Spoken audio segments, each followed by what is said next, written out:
So these people from day one are being lied to and they're being deceived. Their own writings clearly demonstrate this. So then the next question one would have to ask oneself is, who then is allowed to know the truth of what's going on in the Masonic world?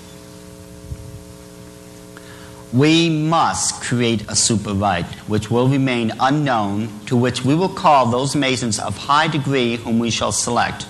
With regard to our brothers in Masonry, these men must be pledged to the strictest secrecy. Through this supreme right, we will govern all Freemasonry, which will become the one international center, the more powerful, because its direction will remain unknown. So then, there's an outside type of Masonry, and then there is a show Masonry. In other words, something's just being put out and then something's being kept behind the scenes. It is this which has served as the basis for our organization of secret Masonry, which is not known to, and aims which are not even so much as suspected by these chattel, attracted by us into the show army of Masonic lodges in order to throw dust in the eyes of their fellows.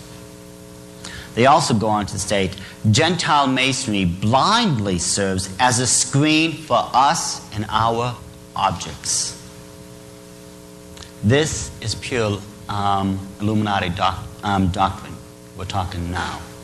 Because the Masons themselves were infiltrated by the Illuminati back in July 16th of 1782. Dr. Weishaupt and Baron Adolf von Koenig convinced representatives from the 23 supreme councils of the Masonic world back then to follow the Illuminati towards a seven-part plan which would lead to the creation of a new world order. And this was not some type of clever catchphrase that George Bush came up with on September in 1990 when he stood up in front of Congress. No, the New World Order, it's a very old expression and it's a very old philosophy. So then if Masonry is only so much show on the outside, what are they really trying to hide on the inside? We, and they're speaking of the Illuminati, shall create and multiply free Masonic lodges in all the countries of the world, absorb into them all who may become or who are prominent in public activity. For in these lodges we shall find our principal intelligence office and means of influence. All these lodges will be composed of these learned elders. The lodges will have their representatives who will serve to screen the above-mentioned administration of Masonry and from whom will issue the watchword and program.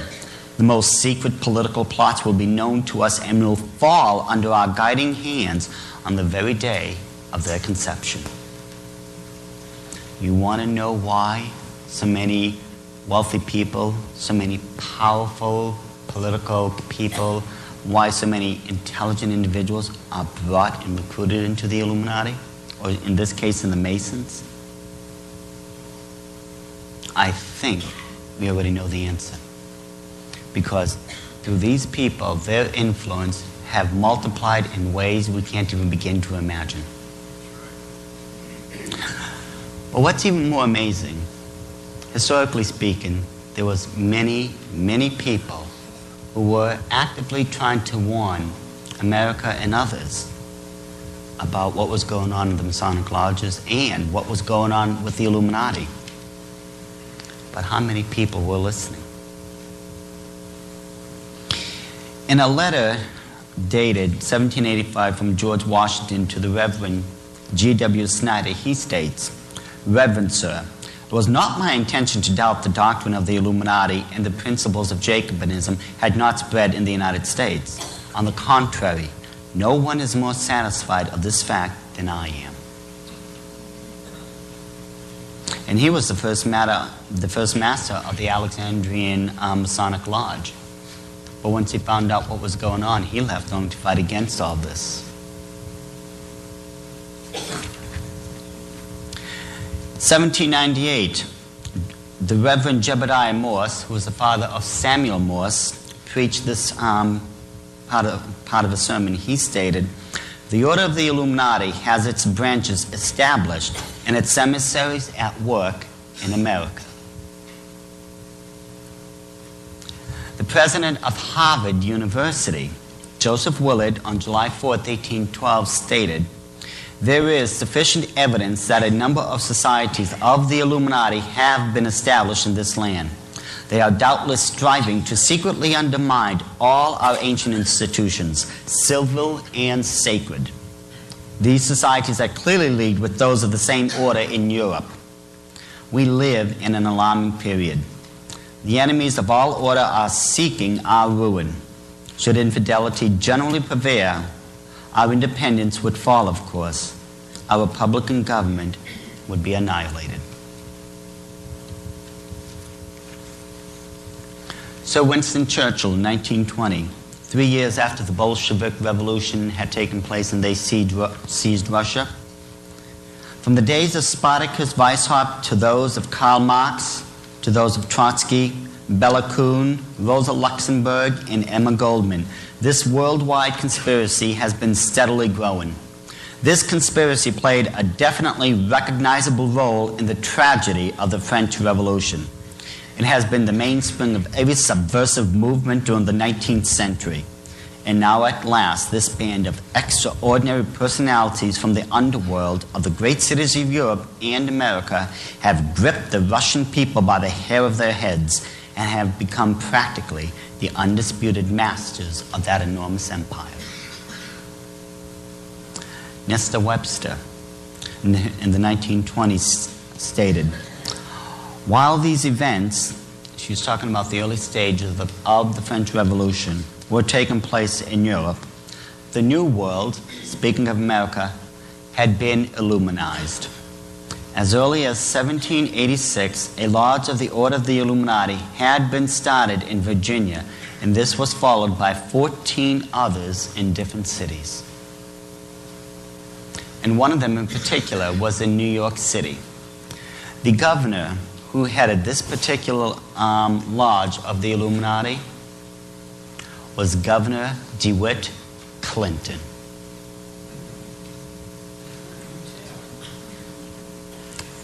There are some very old bloodlines in the Illuminati.